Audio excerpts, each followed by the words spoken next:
to Quickcast, a show where people try to swear at each other and make each other feel bad, but in the end, have heartwarming feelings between friends. That didn't come out smoothly at all. But my name is Sprint Speed, Reza Mahmood, and I'm joined, as always, by my two lovely co-hosts. You don't have any co-hosts. You're just talking to yourself. It's just you. It's just you. We're your imaginary voices.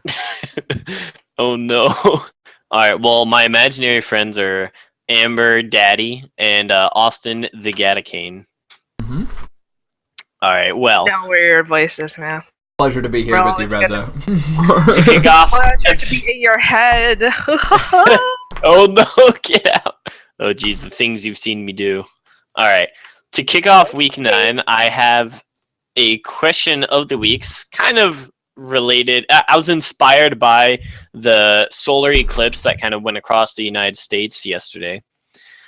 So that made me think of Avatar: The Last Airbender. Oh my god. If you could be a bender in real life, and assuming, or if you go into the Avatar world, I don't actually know if they have a name for their world, but if you were in the Last Airbender world, and you could be a type of bender, which bender would you be? Easy. I already know. I can go first if y'all want to think about your answers. Alright, shoot me. Fucking Earthbender, dude. Earthbender's the best. Have you fucking, how do you kill an Earthbender when he can literally just sink into the ground and just, chill there until he's ready to strike? Dude, I fell in love with Earthbenders when we were first introduced to Boomy. The original Boomy. The OG right. Boomy. OG Boomy. That guy was a fucking boss. What a legend. Anyways. He's 110 years old, still fucking smacking Still, bitches, taking fucking names.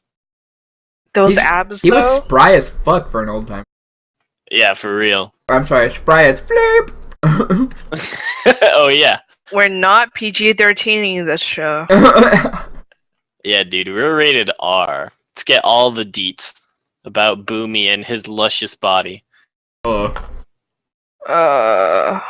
All wrinkly. Alright, Amber, do you have any, do you have any idea? Have you ever thought about this before? Yeah. I got a serious answer and a not so serious answer. My not so serious answer is Bender from Futurama. I would the Bender I would like. God damn it. By my shiny metal ass.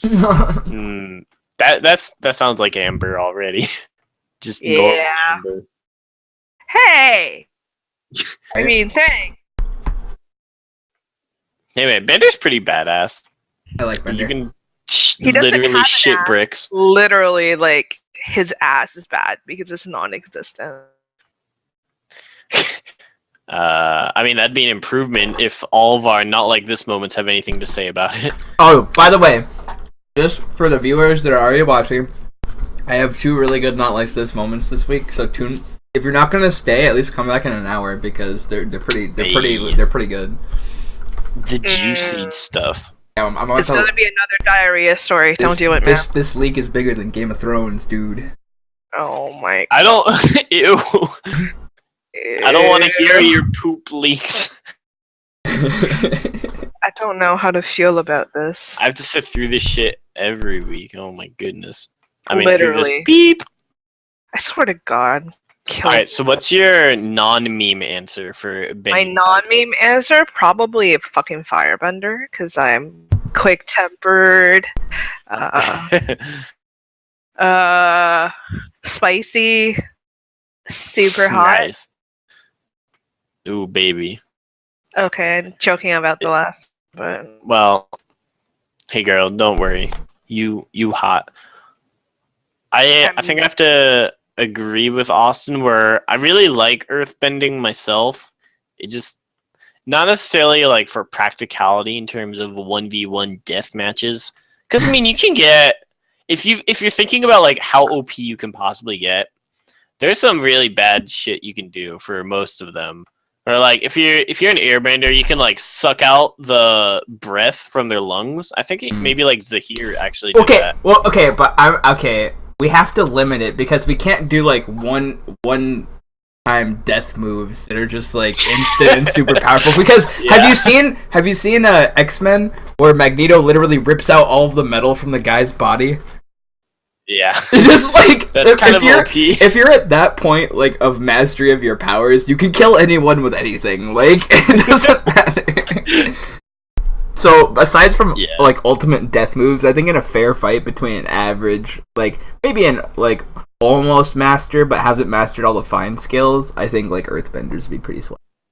Mm. Yeah, like for example, if you go camping, you don't ever have to bring a tent. That's true. Toph just smacks the ground, gets her own rock tent. Toph's pretty cool. Yeah. I also just really like the different things you can do in terms of rock surfing or I don't know, it just appealed to me. Although, I think I don't it's know. mainly because like you guys are pretty takes off glasses, down to earth. Oh no.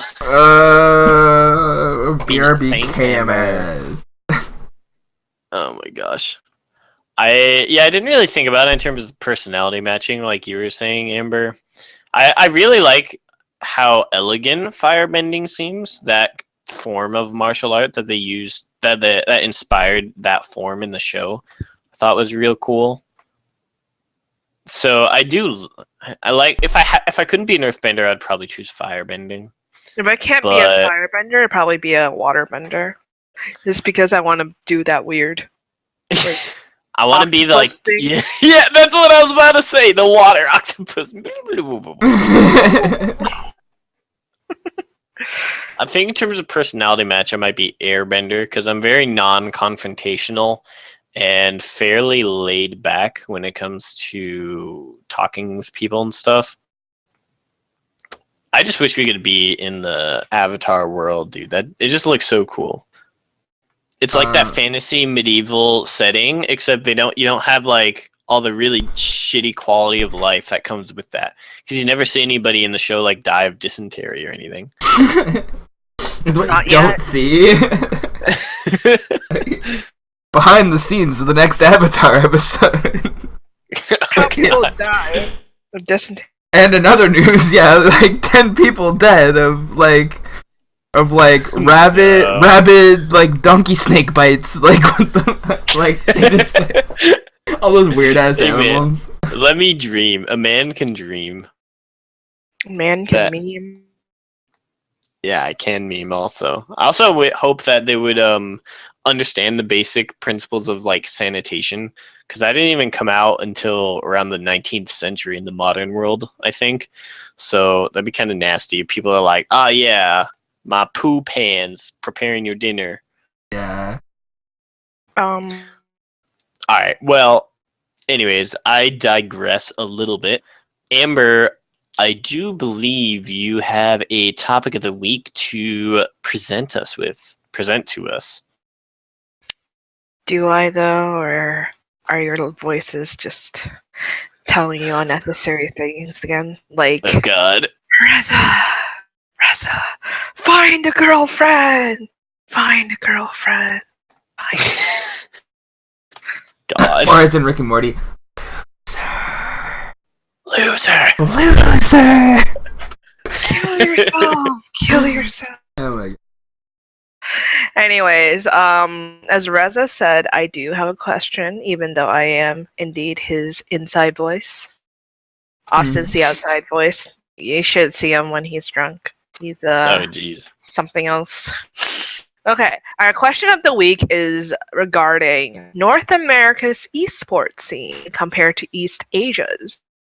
Why do you think that Americans develop some of the biggest video games like League, Dota, Overwatch, StarCraft, and more?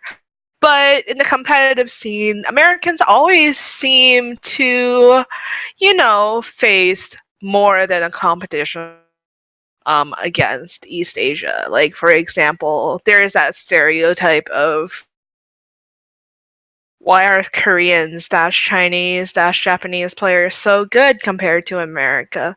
And it's just like, is there a reason?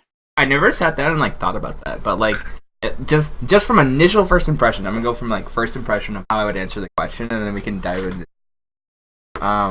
If someone were to ask me that question, my immediate response would be like, people in America just have more time to play games, so they're developed here because like I feel like I don't even know the stats, but for some reason my mind just wants to think that more Americans like play video games. Like maybe there's more Koreans that are hardcore about it, but I feel like more like there's a very big like popular base here, and it's also like socially more acceptable, I guess. Like I don't want to be like the one that'd be like, oh, Asian moms are gonna be like on your case about playing video games, but like there is a culture boundary, and it's even like when I talk about it from like a Hispanic point of view, if like the Hispanic part of my family like see you playing games, they think you're wasting time.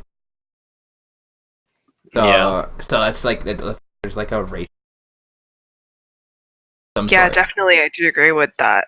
But that doesn't explain why Korea is, let's say, even in League, like significantly better. They're like, oh, I was just answering the first part of the question. Why are games developed in America as opposed to being developed in Asia?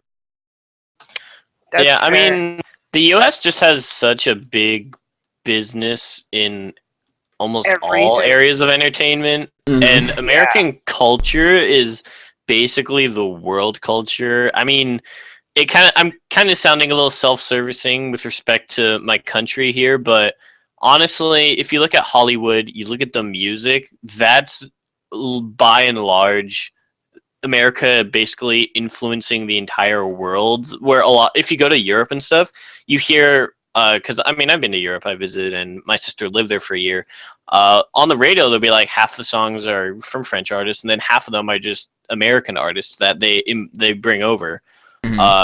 But whereas if you're in the US, you almost never hear quote unquote foreign music, where Gangnam Style was really huge, and that was a very large exception.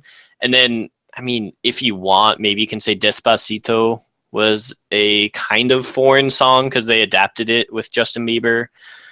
But I think that just kind of spills over into the video game industry, where in terms of all areas of entertainment, you see the US companies really pushing for that. And I think maybe it's just the US has a good like business environment for that type of stuff, but I'm not entirely sure on the game development side. Yeah. I mean, I think it's also the culture, like you said. There's a certain type of, I don't know, like it is also a racial thing where imagination and creativity is, I wouldn't say it's not encouraged. It's not as encouraged as, say, like here. Like, for example, if you were like speaking as a Chinese individual, like if you told your parents that you wanted to be a game dev, it would be like, oh no, you waste your time, or something like that. Yeah, and the West would be more individualistic in that sense. And it's just like, oh, you want to be a game dev, you can do anything that you say you need to. I didn't understand a word of that, but dude, I hate America because they're like the whole American dream thing is great and all, like, oh, you can do anything, you can be an artist, you can like do this without any like fear of stigma. But then like if you do those things, you're fucking poor as fuck and you can't afford to like live. It's like yeah. It just sucks because like we have so much freedom to like be whatever we want to be, but we have to get extremely lucky to be able to do whatever we want to do. Like, yeah, exactly. Like, for example, you can go and like take gender studies, and there's nothing wrong with that. But like, it's gonna be significantly harder for you to get a job. Yeah, there are not going to be a lot of companies specifically looking for like an expert in gender relations. I mean, like for very niche subjects like these, like the best you can do is be an academic and a researcher. Yeah, I mean, Right. you could probably get into like HR or something. Yeah. Yeah, definitely. A lot of those kinds of jobs kind of overlap with each other, where you could have general communications or gender studies probably is associated with communications because I mean it's like societal impacts on different segments of the population or sociology, psychology. but a lot of times those aren't very specialized. So when you're trying to get hired, you run into the issue, and I know this firsthand being a psych major, where if people look at your resume, they say, "Oh, cool, a psychology major," but what else did you do? Because that's may or may not actually pertain to our business interests. Mm-hmm. Yeah, Yeah, it's that rough. makes it difficult. I don't But the understand how thing, people. Oh, sorry. Go ahead. just the thing is like, just because you have your degree in something does not mean that like you can't apply those information like into every single thing. Literally, like I feel like a lot of recruiters are really closed-minded and they only look at degrees, and it's just like, well, like psychology has a lot of things pertaining to like uh, marketing, like organizational behavior, like so many aspects. Right. And if you're so closed-minded about, only hiring commerce majors, then you're going to be missing out. You're going to be missing out on opportunities to do some like really revolutionary marketing strategies. And hence is one of the reasons why I kind of want to switch into psychology and maybe like take 2 more years of school. Because like as much as I do like commerce, at the same time I feel like it doesn't satisfy my creativity and, desire to learn enough. And I could see that. it's Where everything's very textbook, but like psychology is more so. But like I feel like there's more you can do with that kind of information. I don't yeah, know. I mean, when I was taking classes in psychology, the academic topics we would do research on or read about are applicable to just daily life, not even if you're getting a job. It's just relating to interpersonal communications. What's a good way to do a debate such that, or to debate with someone or have an argument or something, so you don't end up hurting the other person? Or what's a good way if you're in an emergency situation, using skills to make sure that people don't get ignored and that responsibilities are addressed. Mhm. I Very definitely agree with applicable that. skills in a lot of the areas.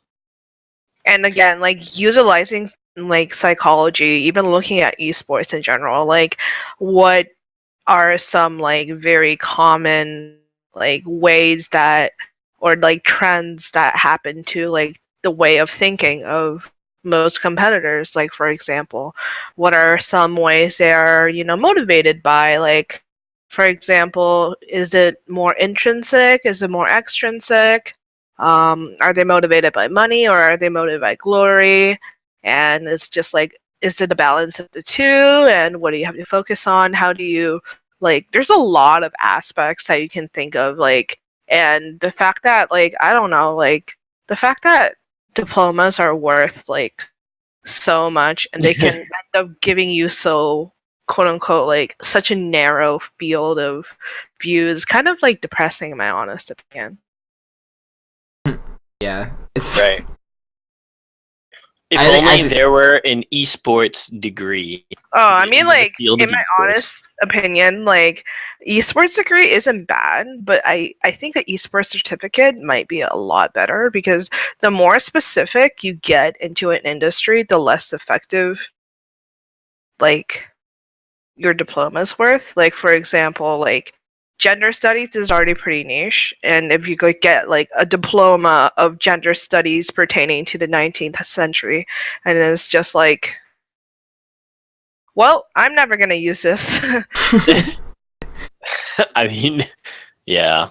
You well, journalism can kind of tie in with esports because you do have a lot of traditional journalism Oh or yeah, journalists and definitely. organizations, or in terms of broadcast type studies. Oh I yeah, guess I guess that's more on the industry side, but yeah, yeah, but I with guess there are already esports, existing fields that kind of relate to each aspect and in a that's little why bit. like esports is so good because it's such a general like it's interest and a lot of it is passion, right? So you get people from every single field, every single like background, and it's literally like, hey, we're gonna come together and make this awesome thing happen. So if we have so many passionate people coming and pushing every day, why does North America suck some ass at League of Legends? Yeah, it's true. Unfortunate. I mean, in my honest opinion, like the rank of like whatchamacallit of League of Legends is literally Korea, China, and then NA. China and NA sometimes like they switch up. Like sometimes it's Right. China first, sometimes it's NA first, but most of the time it's China number one. So you'd say Europe is below NA? Yeah. But every Worlds, Europe consistently does better than any North American team. That because there's a lot more going for NA on the business side of esports, where I guess we'll talk about this a little more in depth, but in terms of financial support and maybe structure stability in the esports scene in North America. But European teams always, without fail, I can't remember a single Worlds where North America did better than Europe as a whole. Maybe the one where season 5 where TSM played against Samsung Blue in quarterfinals. Yeah, But I do agree. I think didn't Europe also make quarterfinals that year? So that's not even past. That's just equivalent. So that's kind of that intrigues me because a lot of conventional reasoning for what some people are thinking kind of contributes to this power discrepancy between regions would indicate that for most factors, I think would indicate that North America should be better. But I do know that the Europe West has a much higher league ranked population than North America. North America's is actually really tiny compared to the likes of Korea, and then I think China's, or it might be Europe's second highest, and then China, and then North America's like way down. Yeah, but not as down as Latin America. Yeah, I think that this also comes back to like the culture. Like, so I'm gonna talk a little bit about KCON because I just want to get that this stuff. okay. I had Goddamn. so I am not a fan of K-pop. Suffered. I wouldn't say I'm not a fan of. Well, I would say I'm not You a fan of talked to K-pop, some but really I'm not. hot K-pop Okay, star. listen, dude. that's part of my not like this moment. Let's don't spoil it yet. Anyway, so I would say that I'm not a fan of K-pop, but I'm not actively not a fan of K-pop because I haven't been like introduced to it, I guess, and I didn't really know a lot about it when I went there. And like after going to the concert and seeing like the showmanship there, I mean, there's really something to be said about like star power being like a presence thing. Like me who knew nothing about the game and like can go to this big fucking event at the Staples Center, or not the game, sorry, like about K-pop. I was thinking about League at the same time. So I know nothing about K-pop, go to this concert and I'm gonna be like blown away by like the showmanship of people. And I feel like that's kind of like what NA esports is, because they're not really good, and maybe they're not the best, but they're great at being showmen. And But we're reality TV stars. yeah, basically, Yes. though. I feel like NA is like Ew. Donald Trump. Ew. Well, I wouldn't go that far, but I'm just saying like. Okay, fine. Keeping up with the Kardashians. I'm just saying that like it's all about like the perception, like the what they're like it's like the vibe they're giving off. I don't know. It's very showy. As long as they make money, it's fine. Well, that's like, how they make money, though. See, how Korea makes money is they're good and they actually win the game, but they make money because they're just popularizing themselves. It's a very weird, interesting topic, and like they don't have the need to be that good, even though I'm pretty sure a lot of them want to get good. oh, I'm sure. Yeah. It's just I wonder sometimes if the divide between being really really good and making a name for yourself, because it's like the same thing, but it's also different. You know what I mean? Like do you want to be like Faker, or do you want to be like Cutie Pie? And I feel like that kind of tears a lot of people. That's true. Yeah. One of them is super entertaining, and one of them is just like good, but not Yeah, and entertaining. one of them's gonna have a longer career than the other, and that's something to be considered. Mm-hmm. Yeah. I think maybe Faker's an unfair example. Maybe if you say like Smeb, because Faker is so good. I think he has a unique ability to have like a lifelong career in terms of like presence in the scene. But if you compare to somebody who's also amazingly top tier, someone similar to Smeb in Korea, where they're considered the best top laner in the world, probably. But then, yeah, if you look at I'm a Cutie Pie, he'll probably outlast Smeb in the esports scene, unless Smeb goes into coaching or something. But just because his brand is himself, not his peak performance that he can put on stage. Mm-hmm. Yeah. And it's a very uniquely American perspective, which is I don't know. I've always found that interesting. Like, if I were put in that position, what would I want to do? Would I want to strive to be the best, like no one ever was, or or would I just like be average but have a good personality like I already do, and then just live off that for the rest of my life? Like, if I was put in a position of fame, it'd be such a hard choice. Right.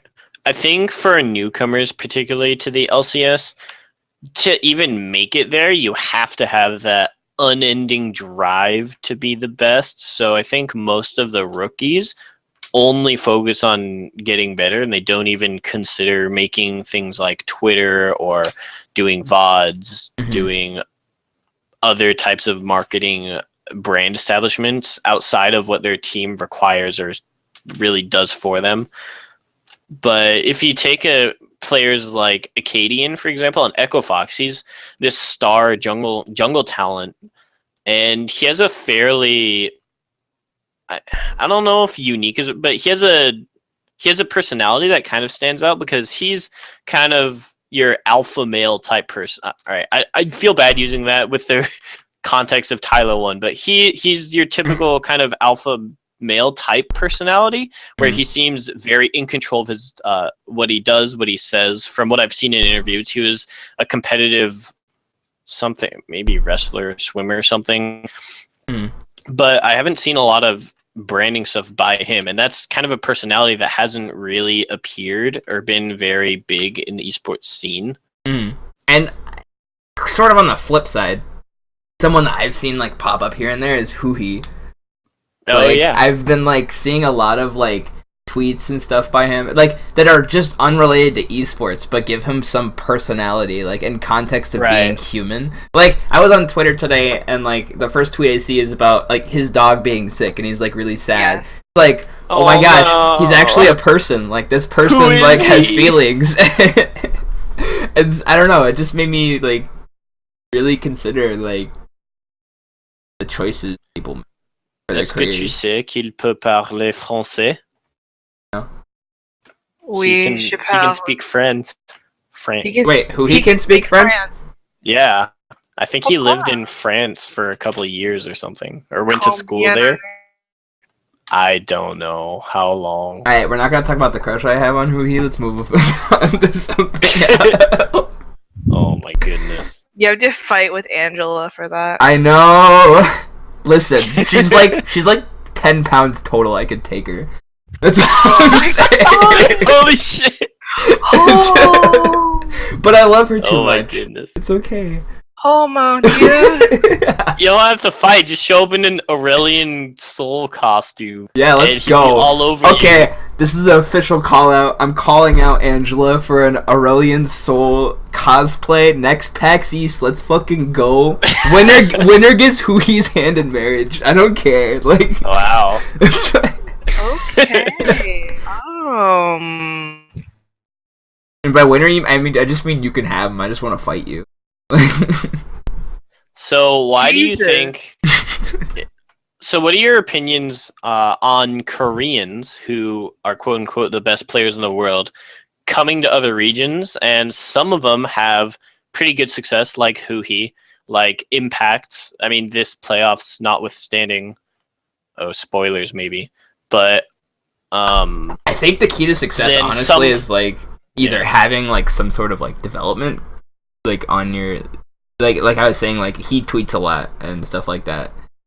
Having some sort of development to connect with American audiences, because American audiences are the ones that want to see like showmanship, like we were explaining earlier. So like if you have some sort of way to like, I don't know if you have like a team that does that for you, sometimes that can help to succeed. Or it's also a language barrier thing. Like people that come here that are really good don't know the language and then can't create a successful following in America. That's a big reason. one group I was really impressed with was LMQ. Throwback to shoot, was that 2015? But the all Chinese squad that just moved to North America because they thought it'd be easier to get into the LCS and make playoffs. And they did. They got third place. And they're actually, even though none of them were native English speakers, they were all Chinese. They got a pretty successful branding and following because they used to stream themselves. Like Vasily would play DDR, I think, and I also think Vasily was really hot, if I remember correctly. So that got some appeal. And Xiao Wei Xiao was like, Wait, I this, need a pic. Someone send this in the Discord chat. Look. I don't know, dude. You can look him up. Wait, what? How do you Search spell like his name? Vasily shirtless. I'll type that in Discord. I'm looking it up. All right. And then Xiao Wei Xiao was like a teddy bear. He was Scara 2.0. Scar 2.0. Because I think No that was one when can Scara be was Scar transitioning 2.0. out. That was when he was transitioning out of the LCS. So I think he like took up the empty spot in people's hearts for the cheerful, huggable guy. And then yeah, so I don't know. That was just one example that I thought was cool in terms of branding in the US. What? Yeah, Being definitely. insanely attractive can definitely help your brand. No, but Same with Alex but I mean, they tried. They had their distinct personality. You know who else has their distinct personality? No. Yeah, neither do I. Oh, I thought it was a setup for a joke. Yeah, no, the only joke here is me. Anyways. All right, so yeah, in my opinion, I think the number of players on the server is probably the largest easily identifiable factor that plays into overall competitive rigor. Because I remember Welding Green was talking about this topic a little, and he was saying that in Korea, when they went there to train with TSM and the other teams he's been with, they have just so many people on the rank ladder. It's like 2.5 million or something. That maybe that's Europe, might even be higher. But because there are so many people at such a high level, you have this intensely pressurized crucible of dozens of people being at an elite level that are trying to get into the LCS, and that just motivates them way more than anything in North America could. Because if you have a mid laner that's underperforming, in all honesty, what are you going to do as a team owner to a mid laner who's not trying hard? Who are you going to replace them with? I mean, who's left out of NA mids? Team Liquid kept trying Golden Glue to not good success. You have random high ranked mid laners, but almost every slot in the North American LCS, almost every mid lane slot is given up to import players because there just aren't a lot of players in the region. Mhm. So I think part of that might come from the fact that North America has less of a ranked percentage of fewer of the players that play League of Legends in the North America play ranked when you compare it to other regions. Mhm. So not only is the population smaller, I think there are fewer people that are actually ranking to make it competitive. And then this is just going off speculation, but one thing that really grinds my gears in the US at least is the idea of apathy being cool. I don't know if I've said this on the podcast before, I might have, but I really hate the stigma around the word try hard, where if you're in high school or middle school growing up, it got better in college, but if you're trying hard at something, people like snicker at you, sneer at you, say, "Oh wow, look at this guy. I don't fucking care." Or if you play games on NA server, people sometimes say, "Wow, what a try hard. Why are you being passionate about this ranking system?" It Yeah. really fucking bugs. It's also such an irony that people say that that's a very I want to say I don't want to say exclusively, but it may have started in America. I feel like Americans really popularized the whole try hard thing. Like, I had never heard that in a different country, or I agree with that. I've never heard Chinese people being like that. You need to try harder. Yeah, exactly. Yeah. So Exactly. it's such an irony that these people shit on people for wanting to try hard, but at the same time idolize people that have made it because they did try hard. It's so weird to me, and it's Americans are afraid of being average at something. Like, if you're trying hard, then you're gonna, odds are you were shit to begin with, and you're gonna be average at first, and everyone's gonna shit on you because you're average and you're trying hard. But it's almost like they're afraid to get to that average state and then never progress into being something, doing something worthwhile. The fear of failure. Exactly. There's nothing wrong with failing. So I think that also plays into it a bit as to why there aren't as many people ranking up in NA. Yeah. And also, people here are super cancer. And typically people take ranked games pretty seriously. So, yeah. I've heard EU can be pretty toxic also, but yeah, I would wager a guess that the Western regions are more toxic than the East Asian ones, although I don't really have any basis for that. It's But I think I okay. We agree. should take a quick cast trip to Asia, to China, and see how. Oh yeah, I'm down. I could have won a trip to Korea if I stand in a big ass line and put my name in the thingy. Imagine Yeah, if you actually won. Holy crap. I saw the person that actually won the trip, I saw him in line while I was waiting. Oh my god. Wait, what if you just swap places with him? Yeah, I could have won, but he was a few people ahead, so it wouldn't have been me to begin with. So I'm glad I didn't wait. But it's cool that What if he was the dude right in front of you? I'll be like, stab a bitch. stab. Just kidding. Anyways. So I think this also relates a little bit to different kind of business models in the different regions. Where I know Carlos Rodriguez, the G2 Ocelot, who owns G2, I think he's talked about this, and Steve Arnset of Team Liquid have talked, where the US has so much more esport money than Europe, and it fucking sucks for Europe. Because if you're marketing in EU, you're marketing to the entire continent, comprised of however many dozens of countries there are in Europe. Mm-hmm. But in the US, and so if you try to talk to Geico Europe, I don't know if Geico's even over there, but for instance, Geico Europe or Acer Europe, they'll say, all right, well, we want to fund a team at Berlin for LCS. So then Geico or Acer will say, all right, I'll get you in contact with the German branch of our company, and then they will give you funds out of the German branch whereas the magnitude of economy is more comparable between several European countries and the entirety of the U.S. just because the landmass differences. Mm-hmm. So in the U.S., it'll be like, all right, here's our U.S. representative, and they have just access to multitudes more money to spend in the scene, which is, I think, part of why you see a lot of the more franchising and stuff happening in the U.S. versus EU.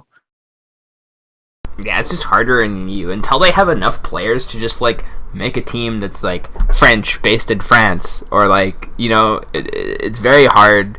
Even just the language barrier thing, like you were talking about marketing. Like what I thought you were gonna go into was if you're marketing, you have to spend money on a marketing campaign in each language that you want to like. In each country that you're gonna market in, and that's expensive. It's way more expensive than just going to America and making something English and marketing it to like the whole entire country because you don't have to spend the money. So like, not only do you have access to less money, you have to spend more money to like get the same amount of like marketing profits. Ugh. So it's like, it's so fucking back ass words. I mean, it makes sense. If you think about it from the business owner side, like, you're based in Berlin, why would I give you French money? What the fuck? But it kind of sucks. And I don't know what we can do about that. Yeah, they need to have enough people as a country to support like their own country's like team. You know what I mean? Like a French team could have one French like be based in France, get French company support, and market exclusively in French, so that like they need to have that sort of like basis before they can start expanding into other countries, because it turns into just such a shit show when you're like, if it's just like Europe, like there's so many countries and so many people and they all speak different languages and some of them don't like each other, so it's like some of them like each other, some of them really like each other. Oof. Yeah. I can definitely see how that could be a really, really major problem. And Europe has it rough, and I actually, like, a lot of my favorite players have been from Europe, as you have known from past discussions. Yeah. Shout out to Diamond Prox. Rest in peace. Shout out to Diamond Prox and Hjarnan, the Dream Boys. Oh, yeah. God. I can't mention Hjarnan and not mention Kasing. Okay, let's move on. The Dream. Kasing is pretty great. Yeah, okay, I think we already talked about this. Never mind, I'm not gonna bring it. I feel like, did we talk about the All-Star game? Like, the Fire and Ice All-Star game, where, like, he beat Uzi in a 1v1? Yeah. As an AD carry? Your favorite moment. I was just like, Lucian v Lucian, oh, Uzi's gonna stomp Kasing. But, like, Kasing just brought it out. I was like, what the hell just happened? Like, what a fucking bamf.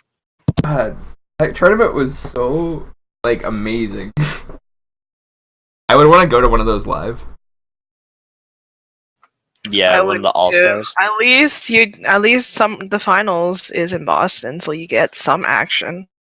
Oh, I just meant the All-Star games. The All-Star tournaments seem so fun. And that's, again, probably an exclusively American thing, because we could just rely on, like, entertainment. And it's literally like, oh, you're not the teams from dance around for the world. me, dance for me, entertain me.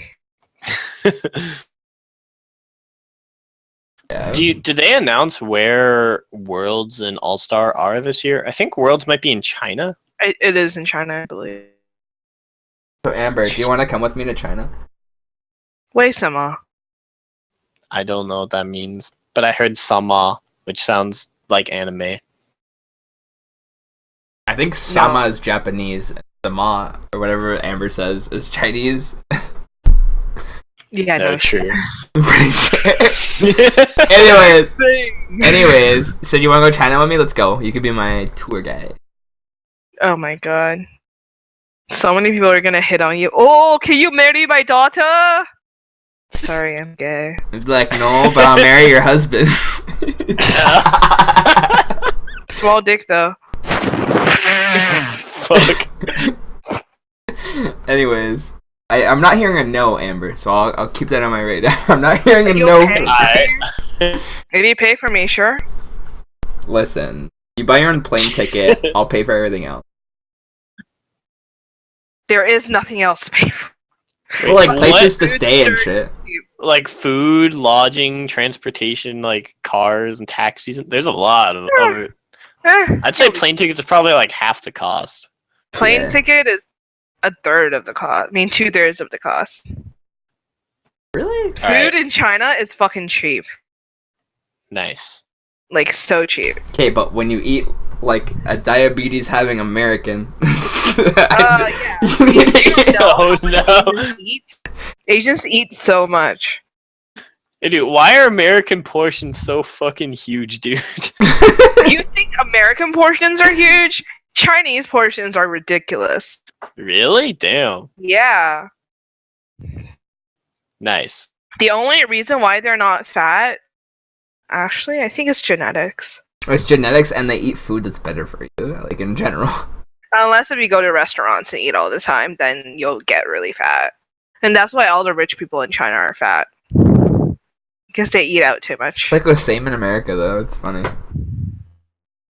Yeah. I mean, like, in China, don't expect salads. Everything's cooked. There's no raw foods. All right. I mean, alright. I was Kinda gonna weird. bring it back to like the topic at hand, but I sort Yeah, of yeah. forgot what we were Speaking of talking raw about. food, Okay. esports is Actually, no, that is a good not the food, but China is obviously the largest country in the world in terms of population. really? Why? Wow. Why haven't they become the dominators in esports? Because you have a bunch of these like Chinese billionaire heirs buying teams and just. Do you know the aliens? I mean, that's where you hear all the big salary kind of rumors with like, I don't know, Imp and everyone else that were world champions at Marin and people that went over to play in China because that's where all the big bucks come. So if you have all this extra money being poured in and presumably a very large ranked player base, why aren't they beating Korea? Because it all brings back to the culture thing. Yeah. China has significantly more money to invest in esports compared to Korea, but you also have to compare the populations, right? So esports, although it is bigger than Korea, may not be as big in China proportionately speaking. So for Uh-huh. example, let's say if Korea has what's Korea's population? I can Google that real quick if you keep talking. Okay, so like, let's say Korea has China has like 1 billion and something population. South Korea has 50 million. Yeah, South Korea has 50 million. Let's say in order to reach those 50 million individuals, you need let's say $1 billion of capital. Let's say just bigger than South Korea, like China's investing, let's say 3 billion in capital. But that still only reaches $150 million, 150 million in terms of population, which is still not that big. And when you put it in perspective of China's entire population, it's just, I think, like the money, how much you're investing isn't like the major consideration. Is how smart you're being with the money and how accurate your your marketing is, who you're targeting on, who are you targeting, and who are you kind of like trying to make the money out of. And like, for example, one of the biggest problems with Asia or China in general is like the attitude towards esports. Then it's just like you got to change that attitude before you can do anything, or else like you're gonna be fucked because no one's gonna budge, right? You gotta be revolutionary. You gotta do something that's different. Otherwise, like, Thank God we have we have a Chinese person on our podcast that can talk to us about Chinese issues, because it would be way too taboo for me to be like, oh, it's just tiger moms. That's the reason. That's why. I mean, the thing is, there's so many, like, you have to understand that with China and Asian, like, countries in general, most people who play video games are older. Mm-hmm. Because there's a law, I believe, in South Korea with their curfew law where like you have to be home for a certain time. You're not allowed to go to like cafes, like gaming cafes, like PC bangs, unless if you're a certain age. And I think it's like after 12 o'clock, you're not supposed to play games in general. There's like a lot of rules In China like, or around Korea? that. In Korea. And in China, it's more of like the government's trying to discourage people from playing games, and there's also that tiger mom mentality, yeah, and seeing it as a waste of money, and that's why like. Wait, I didn't know that there was like that many restrictions on Korean video gamers, and that's interesting. It's like Rip, dude. it's like how do they have so many restrictions and then still become the best? Like maybe it's because of the restrictions, like they do more with what the time play, like. What I've heard from South Korean culture is that not just with games, but like they're just super try hard and try to polish everything to its maximum. Where you'll have kids going to school from like 7 a.m. to 5 to like 4 or 5 p.m. and then go to several hours of tutoring after that and come home and sleep. And I mean, their suicide rate in South Korea is one of the worst in the world because of that pressure and like all the societal stress. I know.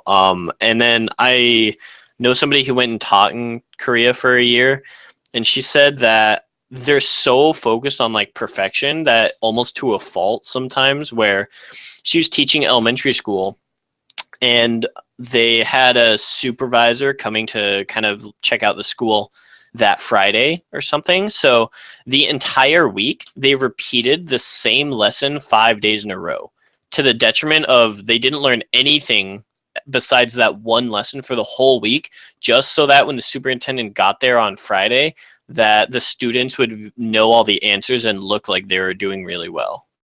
Wow.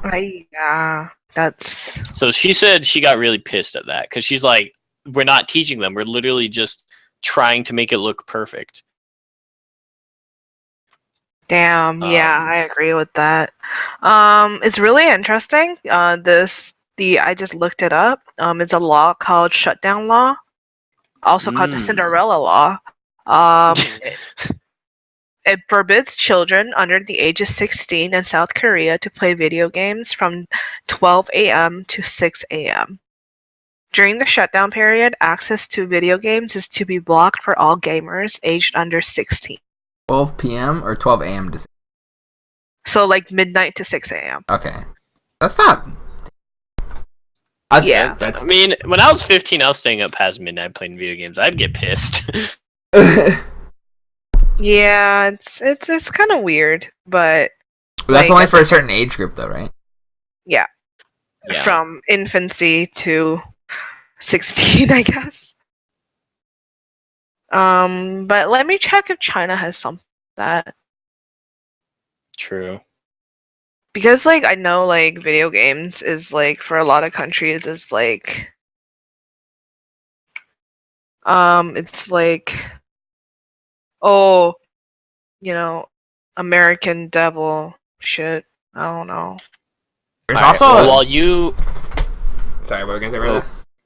All right, I was gonna transition into something else, but what were you gonna say? Oh, I was just gonna say there's a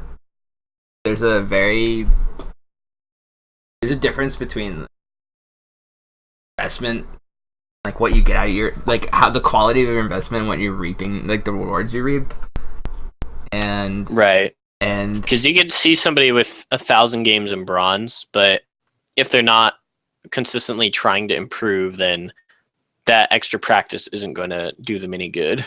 Yeah, exactly. Like, yeah, I just wanted to kind of give a shout out to Team Liquid, because a couple weeks ago at the International, they actually got first place. So in the International for Dota is basically the World Championship. So North America pulling through in at least Dota, maybe not League of Legends. I heard that now that they won that tournament, they're the highest grossing like esports organization in the world. Really? Because of just that immediate price pool just made them like the richest. They won first place, got $10 million, so they Yeah. just made bank. Yeah, like now if only Team Liquid would pretty like happy. pull their shit Dude, together on League of Legends, like honestly, My like God. they're actually pretty good at like Counter Strike and other games, but I just don't understand why their league team sucks. Like not only does their league team sucks, their marketing sucks, and nothing about them is likable. Like if I just didn't know Team Liquid from anything else except for League of Legends, I would think their organization is awful. I would never want to associate myself. But like I just don't understand why that's the case. Well, I've always found Steve Arnset, their owner or manager. I guess he's not the whole owner anymore because they've kind of sold some of their whatever. But I've always found him to be a pretty rational seeming, reasonable, and friendly guy when he's like appeared on camera or done interviews and stuff. I actually said hi to him briefly once, but I didn't really say much then. But he's always seemed to me as a pretty cool guy and also a pretty rational guy because he's one of the people that seems to know the most when with relation to business stuff. He was talking about the CPMs of League of Legends and the marketability of how much money should be going into the scene. And just the way he speaks kind of gives the impression that he knows what he's doing. So it's always a little baffled at how they can be so bad in the last year. I honestly think they gave up. Dude. They're just like, fuck it. Like you said, he's a rational guy. Maybe he just thought, man, this team's like unsalvageable. Like, no. let's just let it burn. I don't Dang, know. that's rough. Like, I mean, clearly they're doing something well in Dota 2. Doing something right in Dota 2. yeah, but like, Yeah, I think that too. Like, I feel like how Liquid works is like they have a manager for each of the teams, and that's why like it's kind of like how Blizzard, like when a game does poorly, like it doesn't really affect the other game. Just how like when Liquid's league team does poorly, it doesn't really affect Dota's team because they have very different audience. Oh, speaking of how different companies have different and better infrastructures, have you guys seen the new Team Liquid practice facilities they're building? Oh Lord. It actually looks amazing. I typed the link in Discord chat. I guess I can put it in Twitch chat also, but he kind of talks about the different setup they have going, and it's pretty hype. but I like, I've seen a few things that the owner of Team Liquid has like done, like interviews and stuff, and he does seem like he's elegant in the way he speaks and he's logical, but he's also like cold in a way. Like I feel like Coding, calculating, untrustworthy.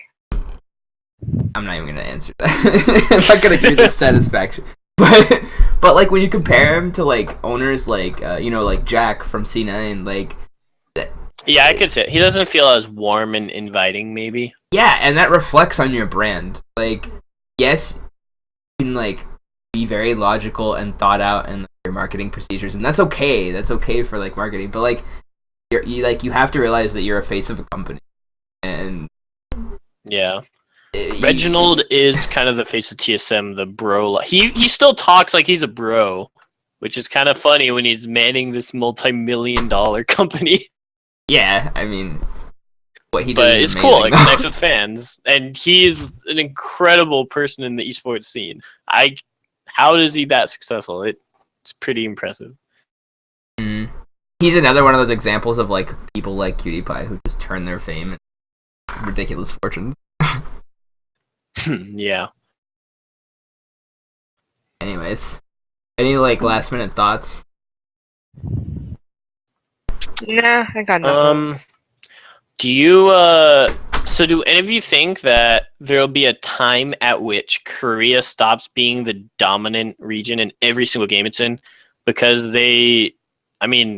StarCraft 2 and eventually in StarCraft 1, they were the de facto and de jure, I guess, leaders of the entire esports world, where people would talk about StarCraft pros outside of Korea as foreigners, where if you have a North American player playing at BlizzCon, he's a foreign StarCraft player because he's not Korean. Then League of That Legends. doesn't make sense. But it's like that was the world of StarCraft.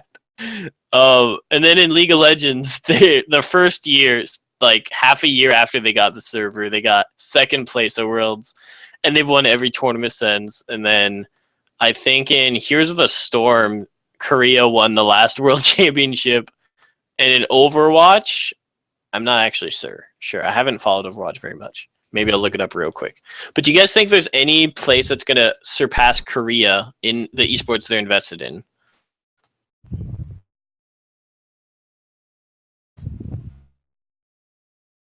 It's well, we've already talked about the issues, like Yeah. stopped So we Americans. talked about their reasoning why, but do you think it's possible to kind of actively change that going forward? And will we see a world in 2020 where NA can kind of fight against them?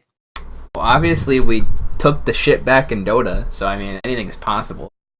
I Well- feel like we're catching up in terms of how well, like, and the expectations. I don't think it's gonna be within the next 2 years, but definitely within like maybe like 5 years. Okay. And just as a side note, Korea is not really in CS:GO or StarCraft at all. Which is kinda weird. Sorry, CS:GO and Dota at all. I was gonna say what? Like what? Yeah, that's kind of weird. But that, I mean, those are the games that have the most kind of country parity, to my knowledge. I think Europe is slightly ahead of the North America in CS:GO, generally speaking. But, yeah, I do. I was very happy watching the international and seeing that there's hope for other regions to win the cup. Yeah, There's hope. I mean, Because like last year with the League World Championship, I was saying, that's maybe TSM will win it this year, guys. But deep down, I knew fucking SKT's here. Let's be real. Yeah. didn't SKT have like a rough start this year though? This summer, yeah, but then they're undefeated in terms of their sets, and they went to Game 5 against KT Rolster, but they still won. Even though KT Rolster's entire squad was handpicked with all-stars, just with the sole purpose, explicitly stated, we want to beat SKT this year, and then they lost. Wow, God damn it. fucking KT Roaster, mate. Someday. Yeah, I think Monte Cristo was like, you guys thought that I don't know. You I don't guys remember the thought- exact wording. But it was something self-deprecating because he's a KT fan. It's like, why do I get my hopes up when I know I'm just going to be let down? Damn. Anyways, okay. So, not like this moments maybe, because I don't know if you guys have anything more to talk about. I'm down with not like this moments. Not like this. Because I got poop, so. Oh my god. Alright, go Austin. Do we want to save the not like this moment for after the poop? No. Okay, so Yeah, I'll start with I would my not like this moment. I already told you guys one of them. The legendary K-pop. Oh. Yeah, it's a pretty alright. good not like this moment because I was just trying to be like, okay. So I went to KCON in LA last weekend with a friend who wanted me to like drive her around and stuff, and drive, and so she's in this like, I don't know, it's like special like meet and greet with like her favorite K-pop artist. I'm just chilling. Like I'm hungry, so I go get like 4 things of food. Like I have like squid. I have like a beef bowl. I have like squid skewers, takoyaki, and like a bunch of stuff. There's like all this food, and I'm just sitting on this like bench eating it. And then these 2 like ridiculously attractive like Korean people came up and started talking to me like, "How's your KCON?" Like I felt like they knew I didn't belong because I was just like eating my food. No. And, No, no.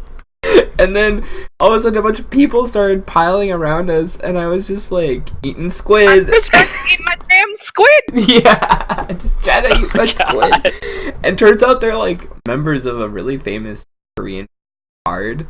They're like brand new, but yeah. One of them was like talking to me, but the other one didn't talk much. I think it's because he probably doesn't know a lot of English. But Were you the only white guy in the crowd? So they're like, "Oh wow, look, it's marketability, globalization." yeah, dude, they wanted to, and it worked because I like thought their music was pretty decent, and when I watched them perform, I was like more inclined to like give them a chance. Nice, nice. So I mean, Nice. it is like successful marketing if it was marketing. Now you're advertising them on the QuickCast. Yeah, the free ads to 4 people. Damn, Hey, dude, where's my cut? We They're are not cute. officially affiliated Cute with guys. Hard or any other Korean pop group. Yeah. But anyways, it was that was a definite not like this moment because I was like so anxious. All these like Asian people surrounding me, like I want to eat. Okay, so that was my first not like this moment. Second one I thought of because I already told you guys that one. So like, second not like this moment. Are you guys ready for this shit? It's disgusting. Yeah, if you're eating, Oh, put down no. your food. Oh, Jesus. Oh. It's not another poop story, but it might as well be. So I was at work tonight, and this guy comes in with like this dirty, bloody fucking bandage hanging off of his chin. Ew! What? It's like bloody gauze, and like the gross part is there's like flesh attached to it. You couldn't, Oh, what the? you couldn't tell where dirty fucking flesh began and bandage ended. It was just disgusting What all the day. fuck? Oh, And the whole time I had to be responsible and Why? like not like tell like I had to be like professional and everything.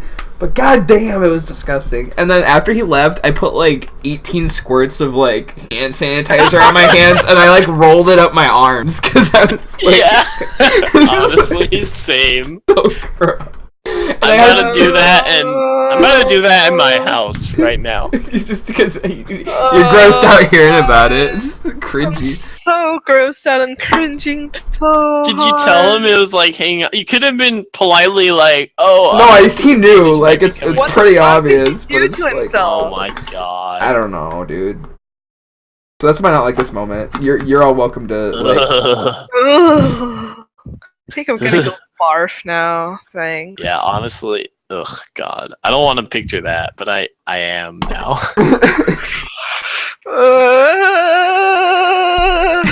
Anyway, Ah. Uh, Alright, Amber, do you have a not like this moment? most of my not like this moments just ends up with acupuncture. I had a panic attack while having needles stuck in me. Oh God, that sounds terrible. It was a terrible experience, and the entire time, and I was like, "Oh, not like this, not like this, not like this, not like this." So, like, I was getting like needles. Okay, I want you guys to imagine. Okay, this needle is like a sewing. Okay, that's how acupuncture needles are. They're very thin, like sewing needles. Okay, put your hand like on your ear, like right above the lobes. There's like. It's like right under your ear hole. Okay. There's like that cartilage that goes like deeper into the ear. Imagine a needle like being there, like maybe like 3 or 4 centimeters. What, 3 or 4 isn't that like poking your brain? Okay, maybe not 3 or 4, like 2. Still, oh God. Yeah. Yeah, imagine that. Any of you have ear piercings? I have Is it ear. like that? No, it's much more painful. Oh God. But after a while, you just don't feel it anymore because your whole body hurts because there's like needles. Oh great. That's what I love to hear. You don't feel it anymore because you're in such pain from everywhere, every other part of your body. Yeah, That's basically. consoling. So do you feel better afterwards, at least, when it's done? I don't want to talk about it. Because if you don't, then why are you going? That's my mom. Oh no. It sucks. Don't ever don't. If you just don't All right. Anyways, what about the good old Res dog over here? The All res right. dog. Mine not like this moment. It was a reunion of my road trip crew. We were meeting up on Sunday because while we were on the road trip, we're like, wow, hiking is really fun. We should do hiking not on the road trip too.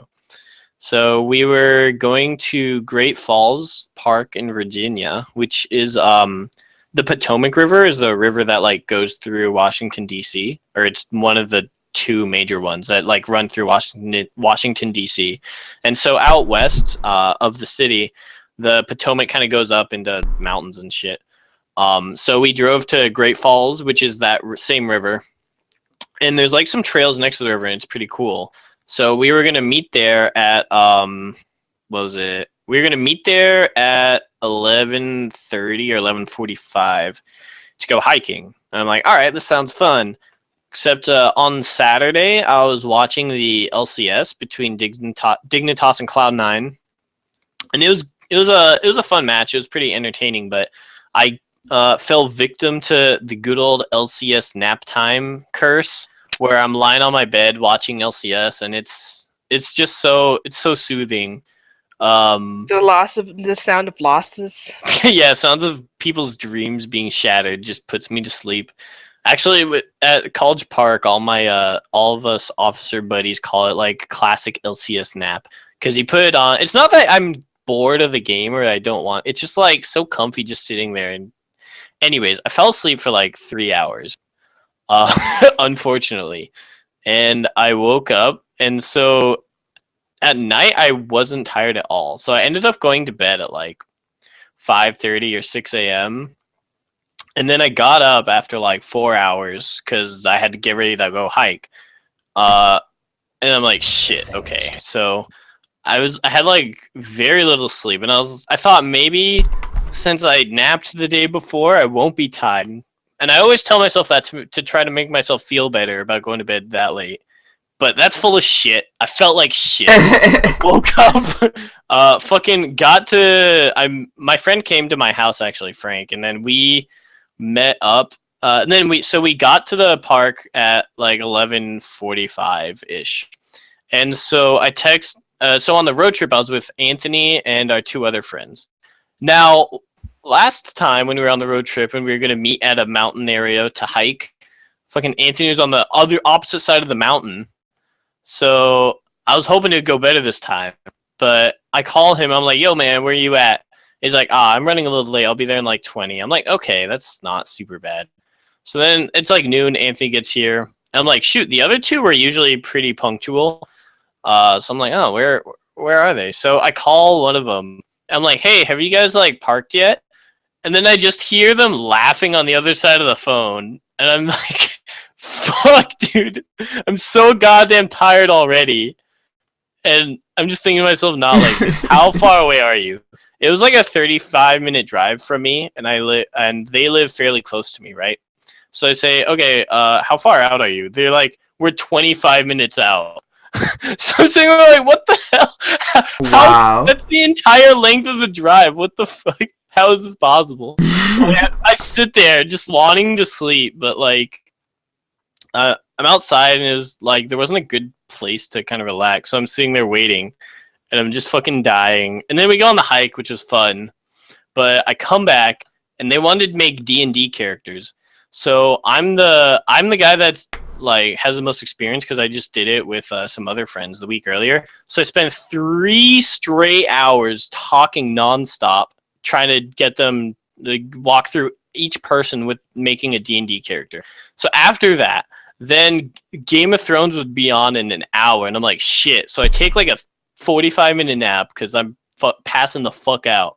And then I wake up for Game of Thrones. I'm like Daisy. I watch it. It was a good episode. Not my favorite, but then after that, I'm just like fucking dead. So. Wait, the new one wasn't your favorite episode? Nah, I didn't like it that much. I thought it was like epic. All right, I'll talk about it after you poop, but All right, I don't want wait. to have any spoilers. So we should talk about like plans for the channel because I think that idea that I had was like pretty. Sounds good.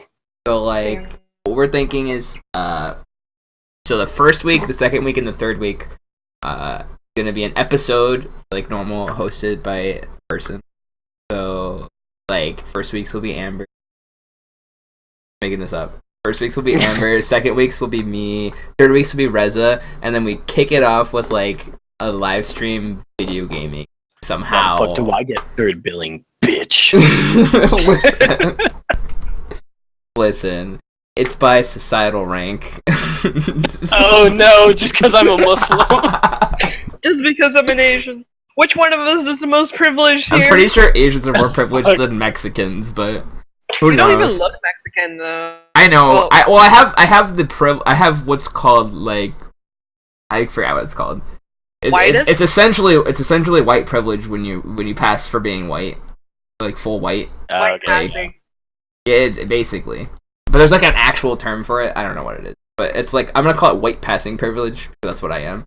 Like, And Reza, you're pretty white passing. Yeah, and yeah. Reza, you're pretty white passing too. But Yeah, same here, guys. All right. Yeah, Okay, of course, Amber, right? So I was thinking fourth weeks we all stream on our individual channels. Maybe figure out something interactive to do with our main channel. But Be dope. My Twitch is twitch.tv/tealtel. I rarely stream because my computer's a piece of shit. Yeah. Nice. we'll figure it out. Next yeah. next week will be our streaming day, so we'll like stream something. We'll figure it out. We'll probably play something shitty like Keystone. Damn! I'm not even in that yet. Well, two of us will play Keystone. The other one will cry. While watching, like, you just hear loud sobbing in the back. Alright, well, thanks for joining us, everybody. That was our episode of Quickcast. We'll toss the Yeah. VOD up on Sunday if you're interested in watching that on Austin YouTube. really needs poop. I do really need to poop, but I also don't need to poop. Okay, I don't even want to know. It comes and But- goes. It was a nice cast, guys. Now we find out that Austin has been in the. So, guys, I have a third not like this moment. I just shit my pants. No, I'm just kidding. Okay. Anyways, thanks for kicking it with the quick cast. We'll see you all next week.